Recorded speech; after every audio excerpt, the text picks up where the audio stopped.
నమస్తే, welcome to D news. ముందుగా headlines. TDP కార్యకర్తల దాడిలో గాయపడిన వైసీపీ నేత శ్రీనివాసరావును పరామర్శించిన మాజీ ముఖ్యమంత్రి జగన్. విధ్వంసాలు, హత్యాకాండలతో చంద్రబాబు నాయుడు ఏమి సాధిస్తారని ప్రశ్న.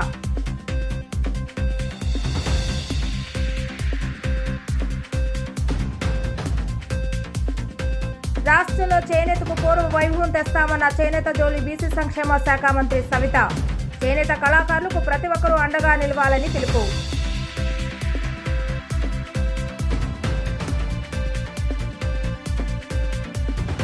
మావోయిస్టు పార్టీలపై మరో ఏడాది నిషేధం పొడిగిస్తున్నామన్న మంత్రి కొలుసు పార్థసారథి. కొత్త ఎక్సైజ్ పాలసీ ద్వారా మద్యం ధరలు తగ్గనున్నట్లుగా వెల్లడి.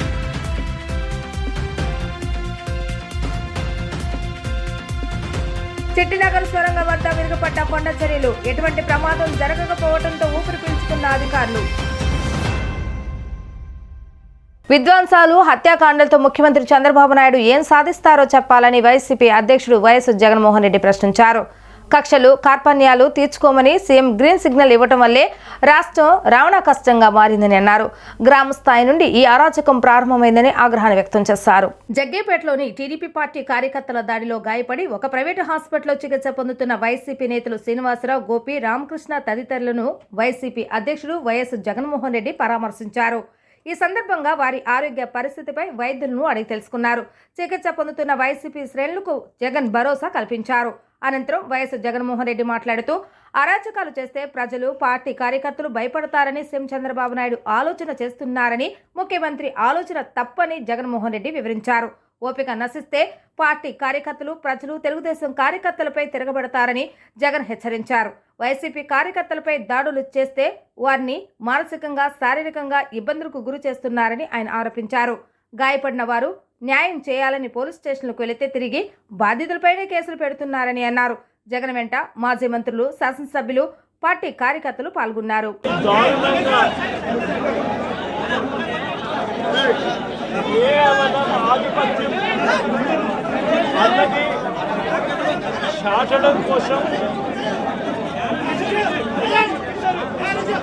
ఒక పథకం ప్రకారం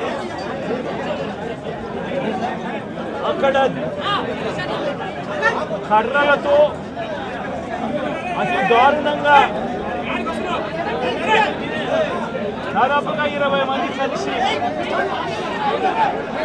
కర్రలతో అతి పాశవికంగా కొడుతూ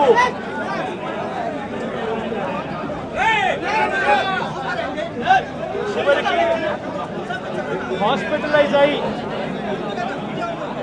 తీవ్రమైన దెబ్బలతో వాళ్ళ హాస్పిటల్లో ఉండి ఏం సాధిస్తా ఉన్నారు చంద్రబాబు నాయుడు గారిని అడుగుతా ఉన్నాను. మీరు చేసే ఈ కిరాతకాలు, ఈ దారుణాలు వాళ్ళ ప్రజలేమన్నా భయపడతారనుకుంటున్నారా? ఎవరు భయపడరు. ఇది ఇంకా కోపంగా మారుతుంది. ఇది ఇంకా కోపంగా మారి చంద్రబాబు నాయుడు గారిని, తెలుగుదేశం పార్టీని రెండింటినీ కూడా బంగాళాఖాతంలో కలిపే పరిస్థితులు కూడా దారితీస్తాయి. మామూలుగా కొత్త ప్రభుత్వం వస్తే ఆ ప్రభుత్వం మీద వ్యతిరేకత రావడానికి కాస్త కోస్త టైం పడుతుంది. కానీ మొట్టమొదటిసారిగా చూస్తూ ఉన్నాం చంద్రబాబు నాయుడు గారి మీద వ్యతిరేకత అన్నది చాలా ఫాస్ట్గా పెరిగిపోతూ ఉంది. నిజంగా ముఖ్యమంత్రిగా ఉన్న వ్యక్తి గవర్నెన్స్ మీద ఫోకస్ పెట్టాల్సింది పోయి ఏం చేస్తూ ఉన్నాడు అన్నది ఒక్కసారి తనను తాను ప్రశ్నించుకోవాలి అని అడుగుతా ఉన్నా. రాష్ట్రంలో చేనేతకు పూర్వ వైభవం తెచ్చేందుకు సీఎం చంద్రబాబు నాయుడు నేతృత్వంలోని ప్రభుత్వం కృషి చేస్తుందని రాష్ట్ర చేనేత జోలి బీసీ సంక్షేమ శాఖ మంత్రి ఎస్ సవిత అన్నారు. పోగును వస్త్రంగా తయారు చేసి మనిషి మానాన్ని కాపాడుతున్న చేనేత కార్మికులకు ధన్యవాదాలు తెలియజేశారు. జాతీయ చేనేత దినోత్సవాన్ని పురస్కరించుకుని చేనేత జోలి శాఖ ఆధ్వర్యంలో నగరంలోని మేరీ స్టెల్లా కాలేజ్ వద్ద ప్రత్యేక కార్యక్రమం జరిగింది. ఈ సందర్భంగా రాష్ట్ర చేనేత జోలి బీసీ సంక్షేమ శాఖ మంత్రి ఎస్ సవిత, విజయవాడ తూర్పు శాసనసభ్యులు గద్దె రామ్మోహన్ తదితరులు చేనేత వాక్థాన్ను ప్రారంభించారు. చేనేత వస్త్రాలు ధరిద్దాం, చేనేత కళను ప్రోత్సహిద్దామంటూ పిలుపునిచ్చారు. ఈ సందర్భంగా మంత్రి ఎస్ సవిత మాట్లాడుతూ, జాతీయ చేనేత దినోత్సవం సందర్భంగా చేనేత కార్మికుల కుటుంబ సభ్యులందరికీ జాతీయ చేనేత దినోత్సవ శుభాకాంక్షలు తెలిపారు. పోగును వస్త్రంగా తయారు చేసి మనిషి మానాన్ని కాపాడుతున్న చేనేత కార్మికులకు ధన్యవాదాలు తెలియజేస్తున్నట్లుగా పేర్కొన్నారు. కూటమి ప్రభుత్వం హయాం చేనేతకు స్వర్ణయుగమని, నేత కార్మికులకు రాజయోగమని అన్నారు. చేనేత కార్మికుల కష్టాలపై గౌరవ ముఖ్యమంత్రికి పూర్తి అవగాహన ఉందని, వారిని అన్ని విధాలా ఆదుకునేందుకు ప్రభుత్వం కృషి చేస్తుందని అన్నారు.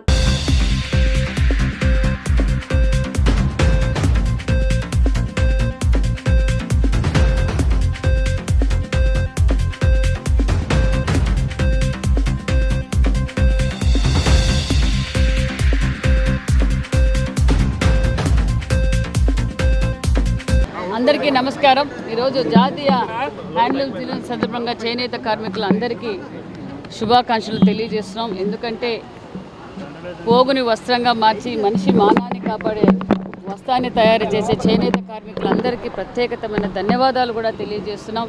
నిజంగా చాలా ఆనందంగా ఉంది, ఒక పక్క బాధగా కూడా ఉంది. ఎందుకంటే గత 5 సంవత్సరాలుగా చేనేతల పరిస్థితి మరీ దారుణమైన పరిస్థితి ఉంది. మళ్ళీ రాజయోగం, స్వర్ణయుగం.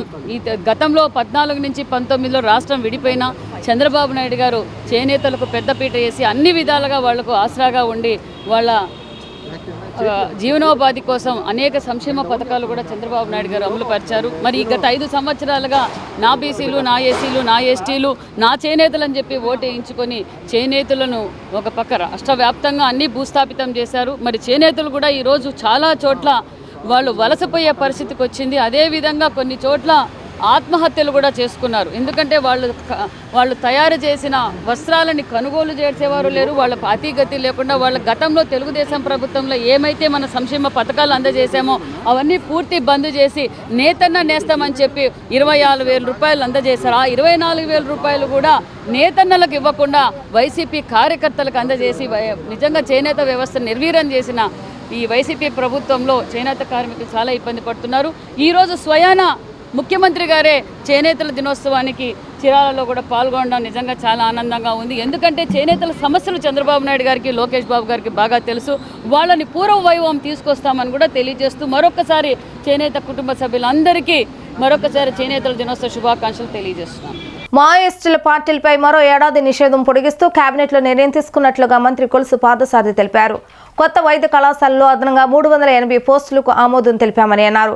అక్టోబర్ నుంచి కొత్త ఎక్సైజ్ పాలసీ అమలు చేయనున్నట్లుగా తెలిపారు.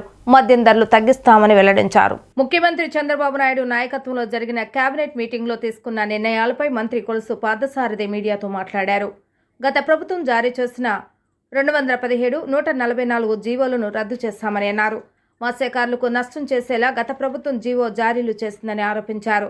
మత్స్యకారుల సంక్షేమం, జీవన ప్రమాణాలు పెంచడం, మత్స్య సంపద పెంచే అంశంపై అధ్యయనం చేయాలని కేబినెట్లో నిర్ణయం తీసుకున్నట్లుగా తెలిపారు.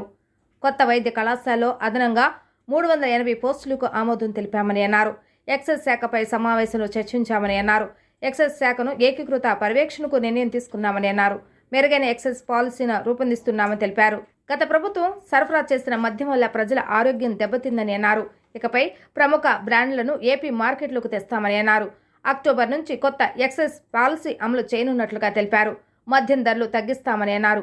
గత ప్రభుత్వం మద్యం విధానం వల్ల 18,000 కోట్ల మేర నష్టం వాటిల్లిందని అన్నారు. మద్యం ఉత్పత్తి నుంచి అమ్మకాల వరకు గత ప్రభుత్వం గుత్తాధిపత్యం ఉండేలా విధానాన్ని రూపొందించిందని మంత్రివర్గం అభిప్రాయపడ్డారు. 22A ఫ్రీ హోల్డ్ చేసి గత ప్రభుత్వం దోపిడీ చేస్తుందన్నారు. భూ సమస్యల పరిష్కారానికి త్వరలో రెవెన్యూ గ్రామ సభలు నిర్వహించాలని నిర్ణయం తీసుకున్నట్లుగా తెలిపారు. చంద్రబాబు నాయుడు గారి అధ్యక్షతన రాష్ట్ర మంత్రి మండలి సమావేశం జరిగింది. ఆ సమావేశంలో తీసుకున్న కొన్ని నిర్ణయాలు ముఖ్యమైనవి. Andhra Pradesh public security act 1992 section 3 ప్రకారం communist party of India, Maoist మరియు రెవల్యూషనరీ డెమోక్రటిక్ ఫ్రంట్ వాటి అనుబంధ సంస్థలపై ప్రస్తుతం ఉన్న నిషేధాన్ని మరో ఏడాది పాటు పొడిగిస్తూ చేసిన ప్రతిపాదనని రాష్ట్ర మంత్రి మండలి ఆమోదించింది. దీనికి కారణం ఏంటంటే వామపక్ష భావజాలాన్ని ప్రచారం చేస్తూ ఘర్షణ వాతావరణాన్ని తెరదీయటం, రాష్ట్ర ప్రభుత్వ కార్యక్రమాలకి వ్యతిరేక ప్రచారం చేయటం, అదేవిధంగా ప్రభుత్వ ప్రైవేట్ ఆస్తులకి నష్టం కలిగించటం, కొన్ని శాంతి భద్రతలకి విఘాతం కలిగించే పరిస్థితులు ఉండటం మూలంగా వీటి మీద ఉన్న ఇప్పటికీ ఉన్న నిషేధాన్ని మరొక సంవత్సరం పొడిగించడం జరిగిందని చెప్పేసి మనం పొడిగిస్తూ నిర్ణయం తీసుకోవడం జరిగిందని చెప్పేసి మనం చేస్తాను. 2, పశుసంవర్ధక శాఖకు సంబంధించి 18/8/2021 తేదీన జారీ చేసిన జియో నెంబర్ 217 మరియు ఫిషరీస్ డిపార్ట్మెంట్కి సంబంధించిన జియో 144 డేటెడ్ 8/9/2020 రద్దు కోసం చేసిన ప్రతిపాదనని రాష్ట్ర మంత్రిమండలి ఆమోదించడం జరిగిందని చెప్పేసి మనం చేస్తాను. గత 3 దశాబ్దాలుగా రాష్ట్రంలో ఉన్న ప్రభుత్వ చెరువుల్ని ఫిషర్మెన్ కోఆపరేటివ్ సొసైటీస్కి నామమాత్రపు లీజు మీద ఇచ్చి వారి ఆర్థిక పరిస్థితిని, జీవన ప్రమాణాలని పెంపొందించడమే కాకుండా మత్స్య సంపదని కూడా 2 రోజులుగా పడుతున్న తేలికపాటి వర్షాలకు 1 టౌన్ చిట్టినగర్లోని సొరంగం వద్ద కొండ చర్యలు విరిగిపడ్డాయి. ఆ సమయంలో వాహనదారులు, పాదాచారులు ఎవరూ అటువైపుగా వెళ్లకపోవడంతో ప్రమాదం తప్పింది. వెంటనే అక్కడ ఉన్న స్థానికులు అధికారులకు సమాచారం అందించి పడిన కొండ చర్యలను అక్కడి నుంచి తొలగించే ప్రయత్నం చేస్తున్నారు. వాహనాలు కూడా అటువైపు రాకుండా నిలుపుదల చేశారు. వర్షం పడుతున్నప్పుడు తమకు భయంగా ఉంటుందని వారు ఆవేదన వ్యక్తం చేశారు.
గత 30 ఏళ్లుగా పుట్టుగుంట ట్రస్ట్ ద్వారా పలు సేవా కార్యక్రమాలు నిర్వహిస్తున్నామని ప్రముఖ పారిశ్రామికవేత్త పుట్టుగుంట వెంకట సతీష్ కుమార్ తెలియజేశారు.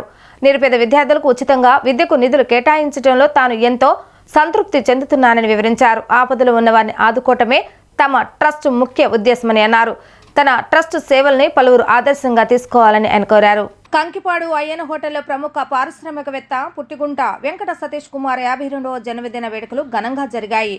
ఈ వేడుకలకు పలువురు వ్యాపార, పారిశ్రామికవేత్తలు, వైద్యులు, రాజకీయ నాయకులు పెద్ద ఎత్తున తరలి వచ్చి సతీష్ కుమార్ కు జన్మదిన శుభాకాంక్షలు తెలియజేశారు. తొలుత జన్మదిన వేడుకల సందర్భంగా సర్వమత ప్రార్థనలు నిర్వహించారు. ఈ వేడుకలకు తూర్పు నియోజకవర్గం శాసనసభ్యులు Gadde Rammohan Rao, C channel MD Ramesh Babu, Krishna జిల్లా మాజీ జడ్పీ చైర్పర్సన్ గద్దె అనురాధ, ఆంధ్ర హాస్పిటల్ అధినేత డాక్టర్ రమణమూర్తి, లయన్స్ క్లబ్ ప్రతినిధులు వేడుకల్లో పాల్గొన్నారు. జీవీకే అపార్ట్మెంట్ అసోసియేషన్ ప్రతినిధులు, పలు డివిజన్ల కార్పొరేటర్లు హాజరయ్యారు. ఈ సందర్భంగా ప్రముఖులు మాట్లాడుతూ నిరంతరం ప్రజాసేవలో ఉన్నటువంటి తృప్తి మరొకటి లేదని చెప్పారు. కోట్ల రూపాయల నిధులు వెచ్చించి పుట్టుగుంట ట్రస్ట్ ద్వారా అనేక సేవా కార్యక్రమాలు నిర్వహించడం జరుగుతుందని పేర్కొన్నారు. ఉమ్మడి కృష్ణా జిల్లాతో పాటు పలు ప్రాంతాలలో అనేక సేవా కార్యక్రమాలలో తమ ట్రస్ట్ ముందుంటుందని తెలిపారు.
ఈరోజు నా పుట్టినరోజు సందర్భంగా అయ్యన్న రాజశేఖర్ గారి బ్రదర్సు, అట్లాగే స్టాలిన్ గారు, ఇతర పెద్దలు అందరూ మిత్రులు కలిపి ఏర్పాటు చేసినటువంటి ఈ సంబరానికి చాలా ఆనందపడుతున్నాను.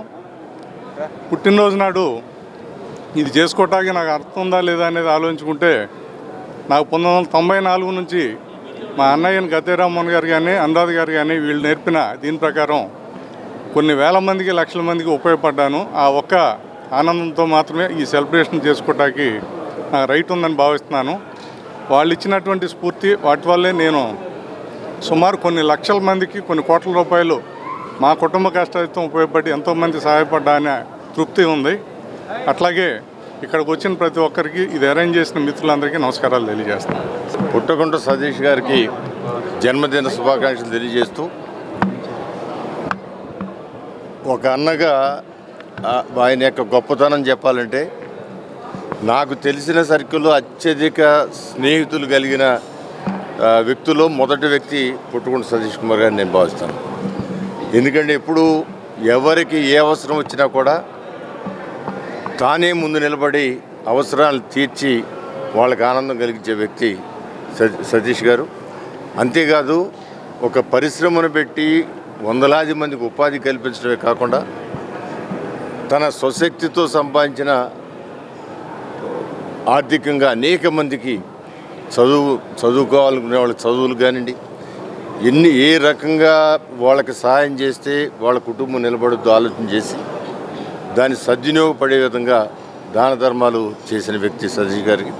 అందుకే ఇవాళ ఈ ఫంక్షన్ ఆయన చేసుకోవాలనుకోవాలి. ఆయన స్నేహితులు కానీ వీళ్ళందరూ కూడా ఆయనకు కూడా చెప్పకుండా కూడా అరేంజ్ చేసి ఆయన ఇవాళ ఇక్కడ తీసుకొచ్చిన సంగతి సందర్భం, ఆ యొక్క స్నేహంలో ఉన్న ప్రేమ, వాళ్ళు ఎంత ఇదిగా ప్రేమిస్తున్నారని తెలుస్తుంది. అందరికీ నమస్కారం. ఈరోజు పుట్టగుంట సతీష్ గారి మరి పుట్టినరోజు ఇంతమంది ఆత్మీయులు, అభిమానుల మధ్యలో మరి వారందరి ఆశీస్సులతో జరుగుతున్నందుకు మరి వారికి ప్రతి ఒక్కరికి కూడా అభినందనలు తెలియజేస్తూ ఆయనకి పుట్టినరోజు శుభాకాంక్షలు తెలియజేస్తా ఉన్నాను. మరి ఇప్పుడే ఆయన మాట్లాడారు, నేను ఇంత సంబరం చేసుకోవటానికి అర్హనా కాదా అనేది. అయితే ఎవరికి తెలియంది ఏంటంటే, కుడి చేత్తో చేసే దానం ఎడమ చేతికి తెలియకూడదు అన్నట్లుగా, మరి అంటే ఎడమ చేయి ఆపుతుంది అని కుడి చేతి పెద్దలు చెప్తారు ఆ సామెత. ఆ విధంగా చదువుకునే వాళ్ళకి మరి అన్ని రకాలుగా, మొన్న కరోనాలో అయితే మరి మనకెవరికి బయటికి చెప్పని ఎన్నో దానాలు, వాళ్ళకి ఆక్సిజన్ అందించటం కానివ్వండి, ఆపరేటర్స్ అందించటం కానివ్వండి, మెడిసిన్స్ అందించటం, మరి ఆ విధంగా చదువుకుని మరి వాళ్ళు పేదలు చదువుకోలేని వాళ్ళకి చదువుకు దానం చేయటం కానీ అన్ని రకాలుగా. విజయవాడలోని మ్యారిస్టెల్ ఆడిటోరియంలో చేనేత ఎగ్జిబిషన్ ముఖ్యమంత్రి చంద్రబాబు నాయుడు సందర్శించారు. ప్రతి స్టాల్ వద్దకు వెళ్లి చేనేత వస్త్రాలను స్వయంగా పరిశీలించారు సీఎం చంద్రబాబు నాయుడు. ఈ కార్యక్రమంలో ఎమ్మెల్సీ పంచముతి అనురాధ, ఎమ్మెల్యేలు బోండా ఉమ, బోడే ప్రసాద్, గద్దె రామ్మోహన్ రావు, ఎర్లగడ్డ వెంకట్రావు పాల్గొన్నారు. జాతీయ చేనేత దినోత్సవం సందర్భంగా శుభాకాంక్షలు తెలిపారు సీఎం చంద్రబాబు నాయుడు. చేనేత కార్మికులను ప్రోత్సహించే దిశగా ఈ ఎగ్జిబిషన్ ప్రారంభించామని చెప్పారు. చేనేత కళాకారుల సంక్షేమం కోసం తమ ప్రభుత్వం ఎన్నో సంక్షేమ పథకాలు ప్రవేశపెట్టిందని గుర్తు చేశారు.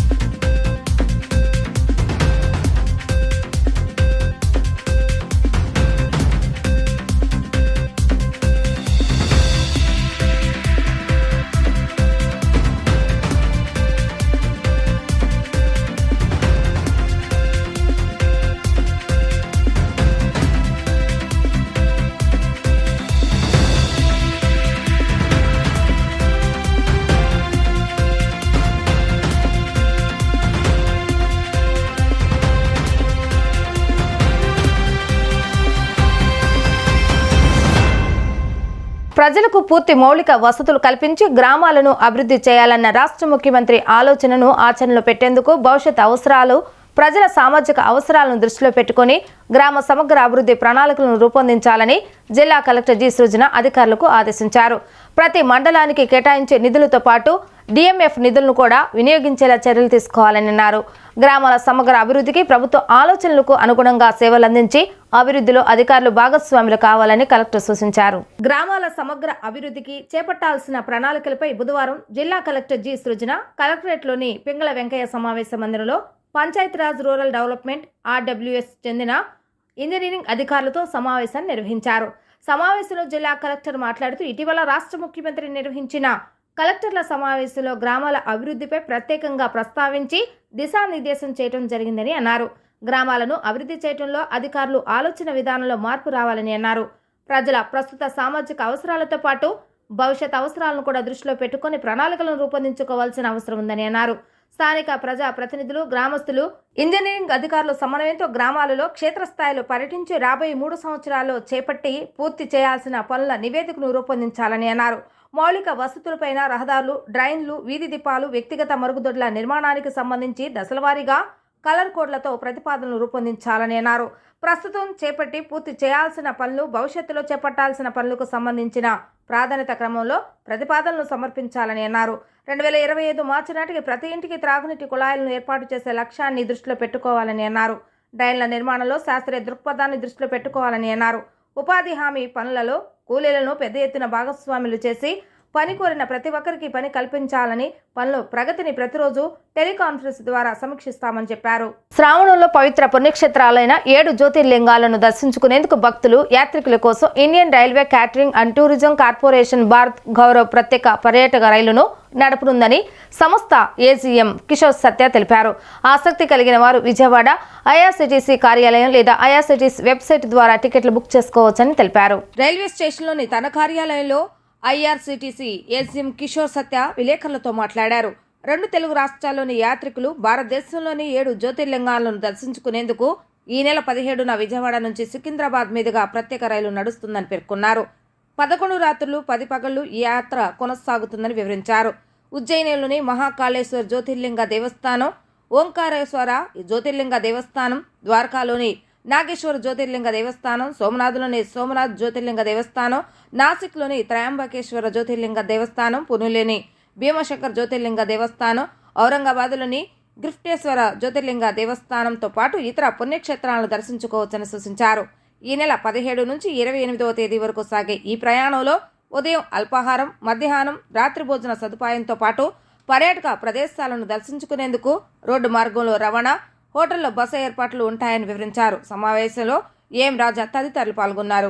నమస్కారం అండి. Indian railway catering and tourism corporation limited Bharat Gaurav tourist train ద్వారా మేము సప్త జ్యోతిర్లింగ ప్యాకేజ్ టూర్ నిర్వహించడం జరుగుతుంది. ఇది 17 ఆగస్టుని స్టార్ట్ అవుతుంది. టోటల్గా 11 రాత్రులు 12 రోజులు ప్యాకేజ్ టూర్ ఉంటుంది. దీంట్లో భాగంగా మేము 7 జ్యోతిర్లింగాలు కవర్ చేస్తున్నాం.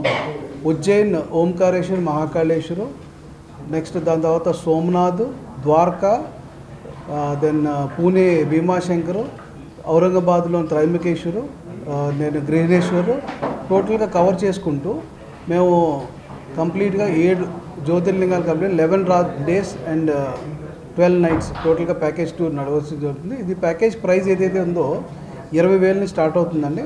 దీంట్లో స్లీపర్ క్లాస్ ఫెసిలిటీ ఉంది, 3rd AC ఉంది, 2nd AC 3 కేటగిరీలు ఉన్నాయి. ఎవరికి వాళ్ళ సౌకర్యం ప్రకారం బుక్ చేసుకోవచ్చు. దీంట్లో భాగంగా రోజు మీల్స్ ఉంటుంది, బ్రేక్ఫాస్ట్, లంచ్, డిన్నర్ ఉంటుంది. నెక్స్ట్ అక్కడ రీచ్ అయిన తర్వాత రోడ్ ట్రాన్స్పోర్టేషను, అకామిడేషన్ కానీ, సైట్ సీయింగ్ కానీ ఎవ్రీథింగ్ ఎస్కార్టెడ్ టోటల్గా ఉంటుంది. ఎవరైనా వాళ్ళ పేరెంట్స్ని పంపించాలన్న వాళ్ళు నిశ్చింతగా వాళ్ళు పంపించవచ్చు. ఇది IRCTC మేము రెగ్యులర్గా నడుపుతున్న ట్రైన్స్ అండి. ఈసారి మేము విజయవాడ నుంచి ఇక్కడ వాళ్ళందరికీ ఉపయోగపడుతుంది అని చెప్పి విజయవాడ ఈ ప్రాంత వాళ్ళందరికీ అని చెప్పి ఇక్కడి నుంచి స్టార్ట్ చేయడం జరుగుతుంది. 17th ఆగస్ట్ని స్టార్ట్ అవుతుంది. ఇది వెరీ లిమిటెడ్ సీట్స్ ఉన్నాయి కాబట్టి వాళ్ళు దీన్ని అవైల్ చేసుకోవాలని మేము అనౌన్స్ చేస్తున్నాం. బుకింగ్ చేసుకోవాలనుకున్న వాళ్ళు మా IRCTC ఆఫీస్ విజయవాడ ఆఫీస్ కానీ సికింద్రాబాద్ ఆఫీస్ కానీ వచ్చి బుక్ చేసుకోవచ్చు. లేదంటే వాళ్ళు ఆన్లైన్ బుక్ చేసుకోవాలనుకుంటే వాళ్ళు మా వెబ్సైట్ ఏదైతే ఉందో వాళ్ళు సందర్శించవచ్చు. www.irctctourism.com విజిట్ చేసి వాళ్ళు బుక్ చేసుకోవచ్చు. ధన్యవాదాలు. IRCTC ద్వారా ఏర్పాటు చేయబడిన ఈ సప్త జ్యోతిర్లింగ యాత్రని ప్రజలందరూ సద్వినియోగించుకోవాల్సిందిగా కోరుతున్నాము. ముఖ్యంగా దీంట్లో ఏజ్డ్ పర్సన్స్ పంపించినా కూడా వాళ్ళకి పూర్తి సదుపాయాలను అందించడానికి భోగికి ఒక సెక్యూరిటీ అండ్ ఎస్కాట్ పర్సన్ని నియమిస్తాం ట్రైన్లో. అలాగే వీళ్ళు దిగి ఏదైనా విజిటింగ్ ప్లేస్కి వెళ్ళినప్పుడు కానీ లేదంటే హోటల్లో వెళ్ళడం కానీ దాన్ని తిరిగి వచ్చేంత వరకు కూడా వీళ్ళందరూ వాళ్ళని గైడ్ చేస్తూ ఉంటారు. అలాగే ఈ టికెట్స్కి ఎల్టీసీ సౌకర్యం కూడా కల్పిస్తున్నాము. దాన్ని కూడా ఎలిజిబిలిటీ ఉన్న వాళ్ళు దాన్ని కూడా సద్వినియోగించుకోవాల్సిందిగా కోరుతున్నాం. పాయకాపురంలోని జై సంతోషిమాత ఆలయ ధ్వజస్తంభ శిఖర ప్రతిష్ఠ మహోత్సవం ఈ నెల 9వ తేదీన నిర్వహిస్తున్నట్లుగా ఆలయ కమిటీ అధ్యక్షులు చిట్టిబాబు తెలిపారు. ఈ కార్యక్రమానికి ముఖ్య అతిథులుగా నగరంలోని ఎమ్మెల్యేలతో పాటు దైవక్షేత్ర పీఠాధిపతి శివస్వామి కూడా పాల్గొంటారని చెప్పారు.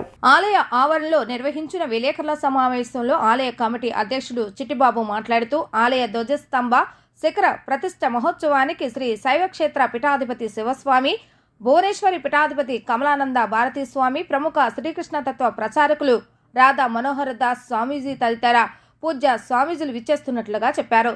ధ్వజస్తంభ కలశ ప్రతిష్టాపన కార్యక్రమానికి ముఖ్య అతిథులుగా రాష్ట్ర ఆరోగ్య శాఖ మంత్రివర్యులు వై సత్యకుమార్ యాదవ్, సెంట్రల్ నియోజకవర్గ శాసనసభ్యులు బొండా ఉమామహేశ్వరరావు, పశ్చిమ నియోజకవర్గ శాసనసభ్యులు సుజనా చౌదరి, గన్నవరం శాసనసభ్యులు యార్లగడ్డ వెంకట్రావుతో పాటు పలువురు ప్రముఖులు హాజరవుతారని వివరించారు. ధ్వజస్తంభ కలశ ప్రతిష్టాపన మహోత్సవ కార్యక్రమానికి భక్తులంతా తరలివచ్చి అమ్మవారిని దర్శించుకొని అన్నప్రసాదాన్ని స్వీకరించాలని కోరారు. ఈ సందర్భంగా ఆలయ ధ్వజస్తంభ శిఖర ప్రతిష్ఠ మహోత్సవ ఆహ్వాన పత్రికను ఆలయ కమిటీ పెద్దలతో కలిసి చిన్ని చిట్టిబాబు ఆవిష్కరించారు. అందరికీ నమస్కారం అండి. నా పేరు చిట్టిబాబు. ఈ సంతోషిమాత దేవాలయానికి అధ్యక్ష బాధ్యతగా ఉన్నాను. గత 35 ఏళ్ళుగా అమ్మవారి నిర్మాణం చేశాం. 27వ సంవత్సరం ఉత్సవాలు జరుపుకుంటున్నాం. ఈ సంవత్సరం 27వ సంవత్సరము. అయితే ఈ సంవత్సరం ఏంటంటే ముందుగానే ఈ ధ్వజస్తంభము అలాగే గోపురం పూర్తయింది కాబట్టి గోపుర శిఖరాన్ని ప్రతిష్టాపన ఈ రోజు నుంచి ఎల్లుండి 9వ తారీఖు వరకు 7 వరకు యాగం జరిగి 9వ తారీఖు ఉదయం 11:01 ఆ ధ్వజస్తంభ శిఖర ప్రతిష్టలు జరుగుతున్నాయి. ఈ సందర్భంగా మరి ఒక 5,000 మందికి భక్తులకి అన్నదానం ఏర్పాటు చేశాం. అందరూ కూడా ఇక్కడ దళితవాడైనప్పటికీ ఇతర ప్రాంతాల నుంచి వచ్చి మాతో అమ్మవారి భక్తులు మరి వాళ్ళకి సేవకులుగా ఉండి ఇక్కడ మాకు పనిచేస్తూ సహాయం చేస్తూ అండగా ఉండి ఇంత విజయ కార్యక్రమానికి సహాయ సహకారం అందించిన వారందరికీ కూడా తల్లి ఆయుర ఆరోగ్య స్థైశ్వర్య భోగభాగ్యాలు వారికి కలగజేసి చేయాలని మేము కమిటీ వారికి కోరుకుంటున్నాం. అలాగే మరి ఈ 19వ తారీఖున అమ్మవారి యథాస్థితిగా పుట్టినరోజు కార్యక్రమం జరుగుతుంది. నమస్తే అండి. ఈ గుడికి మేము 25 సంవత్సరాలుగా వస్తున్నాము. అమ్మవారు చాలా మహిమగల తల్లి. అసలు చెప్పలేము, అంత అంటే ఇంత చాలా చెప్పలేము. కానీ భక్తులు బాగా వస్తారు. ఆవిడ మహిమలు చాలా ఇదిగా ఉంటాయి అని మాకు కూడా అన్ని విధాలుగా ఆవిడ మాకు చాలా అండగా ఉంది. ఆవిడనే నమ్ముకున్నాం మేము. వాళ్ళు నిర్వహించే వాళ్ళు కూడా వాళ్ళు చాలా పేదవాళ్ళు అయినా కూడా ఆ గుడిని అలాగే ఇంతవరకు తీసుకొస్తా ఉన్నారు. ప్రతి ఏటా అమ్మవారి పుట్టినరోజు జరుపుతున్నారు. సంవత్సరాలుగా ఈ గుడికి వస్తున్నాము. అమ్మవారు మాకు అన్ని విధాల సహాయ సహకారాలు అందిస్తున్నారు. అందువల్ల ఎప్పుడు కూడా క్రమం తప్పకుండా ఈ గుడికి వచ్చి అమ్మవారి దర్శించుకోవడం పోవటం జరుగుతుంది. అంతేకాకుండా మా వంతు కృషిగా ప్రతి సంవత్సరము ఏదో విధంగా అమ్మవారికి సాయం చేసి ఈ కార్యక్రమాలను జయప్రదంగా చేస్తున్నాము. మరియు ఈ అమ్మవారి దయ ఎల్లప్పుడూ ఉండాలని, అందరికీ ఆశీస్సులు ఉండాలని కోరుకుంటున్నాను. చేనేతలకు కూటమి ప్రభుత్వం అండగా ఉంటుందని పశ్చిమ నియోజకవర్గ ఎమ్మెల్యే సుజనా చౌదరి తెలిపారు. చేనేత పరిశ్రమను ఆదుకునే బాధ్యత ప్రతి ఒక్క భారతీయుడిపై ఉందని ఆయన వివరించారు. భారతీయ జనతా పార్టీ ఎన్టీఆర్ జిల్లా ఆధ్వర్యంలో చేనేత దినోత్సవం ఘనంగా నిర్వహించారు. ఈ కార్యక్రమానికి ముఖ్య అతిథిగా పశ్చిమ నియోజకవర్గం ఎమ్మెల్యే సుజనా చౌదరి హాజరయ్యారు. ఈ సందర్భంగా మహాత్మా గాంధీ చిత్రపటానికి పూలమాలలు వేసి నివాళులు అర్పించారు. అనంతరం సుజనా చౌదరి మాట్లాడుతూ విజయవాడ పశ్చిమ నియోజకవర్గంలోని ప్రతి ఒక్క చేనేత కార్మికుడిని ఆదుకునే బాధ్యత తనదని వెల్లడించారు. చేనేత పరిశ్రమ భారతీయుల సంస్కృతి సాంప్రదాయాన్ని కాపాడే గొప్ప కళ అని, చేనేత పరిశ్రమను ఆదుకునే బాధ్యత ప్రతి ఒక్క భారతీయుడిపై ఉందని ఆయన వివరించారు. చేనేత దినోత్సవం కింద గాంధీ గారి ఆశయాల్ని మళ్ళీ కూడా మనం గుర్తుంచుకొని ఈ చేనేత దినోత్సవాన్ని గుర్తించడం జరిగింది. చేనేత కార్మికుల్ని మనం కాపాడుకోవాలి, చేనేత వృత్తిని కాపాడాలి. తర్వాత చేనేత నేసిన బట్టలందరూ కూడా భారతదేశంలో ఎల్లప్పుడూ కూడా వాడాలనే ఉద్దేశంతోనే ప్రధానమంత్రి నరేంద్ర మోడీ గారు కూడా పదే వీటికి చాలా ఎంకరేజ్ చేస్తూ ఉన్నారు. డెఫినెట్గా చేనేత కార్మికులందరికీ కూడా అందులో చాలా ఇబ్బందులు ఉన్నాయి. ఆ ఇబ్బందులన్నింటినీ కూడా దృష్టిలో పెట్టుకొని ఏదైనా సమస్యలు ఉంటే మన నియోజకవర్గం వరకు మాత్రం డెఫినెట్గా నా దృష్టిలో తీసుకొస్తే వాళ్ళందరికీ కూడా సహాయ సహకారాలు కేంద్ర రాష్ట్ర ప్రభుత్వాలతో అనుసంధానం చేసి సరైన సపోర్ట్ చేస్తామని చెప్పి ఈ చేనేత దినోత్సవం సందర్భంగా మీ అందరికీ మనవి చేస్తాం. వరద ముంపుకు గురయ్యే ప్రాంతాలను విజయవాడ నగరపాలక సంస్థ కమిషనర్ ధ్యాన్ చంద్ర బుధవారం ఉదయం పర్యటించి పరిశీలించారు. ప్రజలకు ఎటువంటి ఇబ్బంది కలగకుండా ముంపు ప్రాంతాలు ఉన్న ప్రజలను సురక్షిత ప్రాంతాలకు తరలించాలని అన్నారు. రోడ్లపైన వర్షపు నీటి నిల్వలు లేకుండా ఎప్పటికప్పుడు పరిశుభ్రపరుస్తూ ప్రజలకు ట్రాఫిక్కు ఎటువంటి అంతరాయం కలగకుండా సిబ్బంది నిరంతరం ఫీల్డ్లో ఉంటూ చూసుకోవాలని ఆయన అన్నారు. బెంజ్ సర్కిల్ ఫ్లైఓవర్ కింద జరుగుతున్న గ్రీన్ బెల్ట్ పనులను సర్వేగంగా పూర్తి చేయాలని కమిషనర్ అధికారులను ఆదేశించారు. తన పర్యటనలో భాగంగా పూర్ణానందపేట ఇందిరాగాంధీ మున్సిపల్ స్టేడియాన్ని పరిశీలించారు. పూర్ణానందపేట ప్రాంతంలో పర్యటించి పారిశుద్ధ నిర్వహణ సక్రమంగా జరగకపోవడం గమనించి పారిశుద్ధ కార్మికుల పరిస్థితి నిర్వహణలో ఎటువంటి అలసత్వం వహించకుండా పారిశుద్ధం పక్కాగా నిర్వహించాలని, నగరాన్ని అందంగా ప్రజలను ఆరోగ్యంగా ఉంచేందుకు పారిశుద్ధ నిర్వహణ ఖచ్చితంగా జరగాలని అన్నారు. ఇందిరాగాంధీ మున్సిపల్ స్టేడియం నందు ఆగస్టు 15 స్వతంత్ర దినోత్సవ వేడుకలకు జరుగుతున్న పనులను ఆమె పరిశీలించి త్వరితగతిన పనులను పూర్తి చేయాలని అధికారులను ఆదేశించారు. ఈ పర్యటనలో విజయవాడ నగరపాలక సంస్థ కమిషనర్ ధ్యాన్ చంద్రతో పాటు additional commissioner K V Satyavathi, chief engineer M Prabhakararao, chief medical health officer doctor P Ratnavali, executive ఇంజనీర్లు A S N Prasad, V Srinivas, assistant medical health officer doctor Babu Srinivas, doctor Ramakoteswararao తదితరులు పాల్గొన్నారు.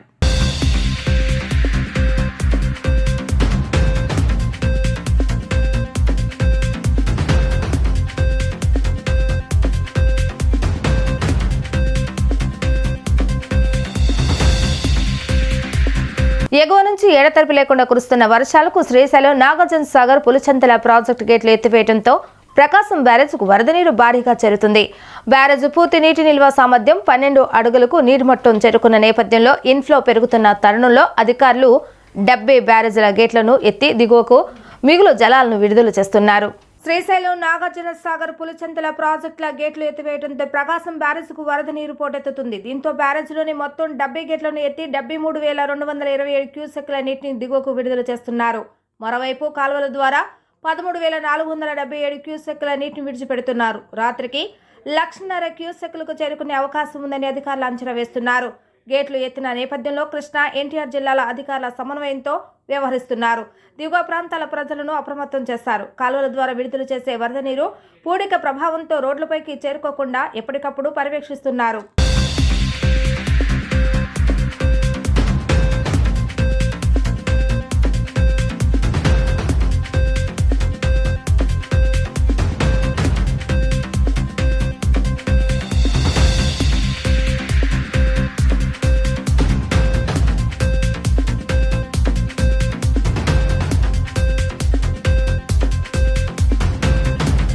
వక్ఫ్ బోర్డు చట్ట సవరణ బిల్లు కేంద్ర ప్రభుత్వం కేబినెట్లో పెట్టే ముందు ప్రధానమంత్రి నరేంద్ర మోడీ సునీషియా దర్గాల పీఠాధిపతులతో చర్చించాలని ముస్లిం పర్సనల్ లా బోర్డు యూనియన్ ఆంధ్రప్రదేశ్ అధ్యక్షుడు అల్తఫ్ రాజా డిమాండ్ చేశారు.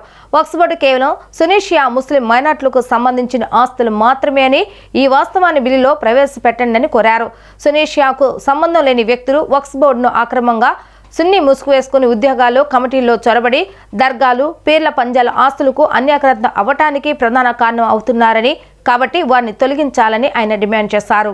భారతదేశంలో ఉన్నటువంటి రైల్వే ఆస్తుల తర్వాత 2వ స్థానంలో ఉన్న వక్ఫ్ బోర్డు ఆస్తులు అమెండ్మెంట్ మార్చాలని ఏదైతే సోషల్ మీడియా, నేషనల్ మీడియాలో చర్చ జరుగుతుందో దీన్ని Ahle Sunnat Wal Jamaat, Muslim personal law board of India తరఫున మేము కూడా స్వాగతిస్తున్నాం.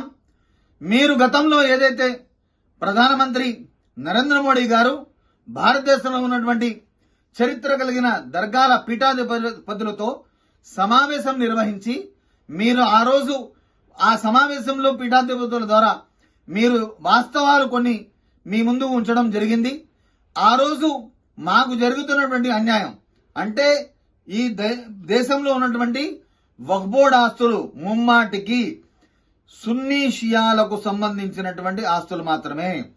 కాబట్టి సున్నీ షియాలకు సంబంధించినటువంటి ఆస్తులలో అన్యాయక్రాంతంగా ముస్లింలలోనే కొన్ని తెగలు అందులో దూరి రాజకీయ ప్రోద్బలంతో కానీ లేక ఉద్యోగ అవకాశాల ద్వారా కానీ వాళ్ళు ఇందులో రావటం వల్ల దర్గాలను నమ్మని వారు, పీర్ల మాన్యాలను పీర్ల ఆచారాలను నమ్మనటువంటి వాళ్ళు అందులో రావటం వలన ఆక్రమణదారులకు సహకరించి ఈ విధంగా వక్ఫ్ బోర్డ్ ఆస్తులను నాశనం చేస్తున్నారు. కాబట్టి ఈ దేశంలో రైల్వే ఆస్తుల తర్వాత రెండో స్థానంలో ఉన్నటువంటి ఈ వక్ఫ్ బోర్డ్ ఆస్తుల ద్వారా ఎన్నో సంక్షేమ కార్యక్రమాలు ముస్లిం మైనార్టీలకు, ముస్లిం మైనార్టీల పిల్లలకు వాళ్ళ ఉద్యోగ అవకాశాలు కానివ్వండి, ఉపాధి అవకాశాలు కానివ్వండి, వారికి విద్యాపరంగా కానివ్వండి, వాళ్ళకి పెళ్లిళ్ళ ఆడపిల్లల పెళ్లిళ్ళ కోసం కానివ్వండి, అన్ని విధాలుగా కూడా ఈ యొక్క ఆస్తుల ద్వారా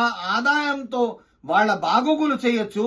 కానీ ఈ యొక్క వేరే తెగలకు సంబంధించినటువంటి ముస్లింలలోనే కొన్ని తెగలు ఏదైతే దర్గాలు నమ్మని వారు ఉన్నారో వాళ్ళు అన్యాయక్రాంతంగా అక్రమంగా వక్ఫ్ బోర్డులో ఆస్తులను అనుభవిస్తున్నారు. కాబట్టి వార్తలు ముగించే ముందు హెడ్లైన్స్ మరొకసారి.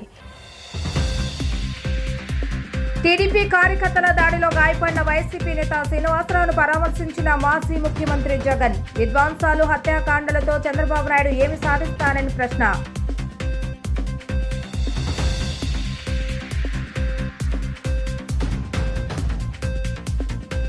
రాష్ట్రంలో చేనేతకు పూర్వ వైభవం తెస్తామన్న చేనేత జోలి బీసీ సంక్షేమ శాఖ మంత్రి సవిత. చేనేత కళాకారులకు ప్రతి ఒక్కరూ అండగా నిలవాలని పిలుపు.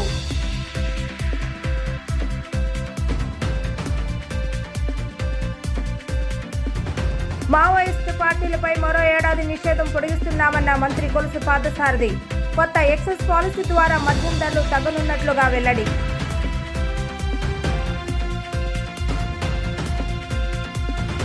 చిట్టినగర్ సొరంగం వద్ద విరుగుపడ్డ కొండ చర్యలు. ఎటువంటి ప్రమాదం జరగకపోవడంతో ఊపిరి పీల్చుకున్న అధికారులు. ఇవి ఈరోజు వార్తా విశేషాలు. మళ్ళీ తిరిగి ప్రసారమై డి న్యూస్లో కలుద్దాం. అప్పటి వరకు చూస్తూనే ఉండండి డి న్యూస్ విజయవాడ.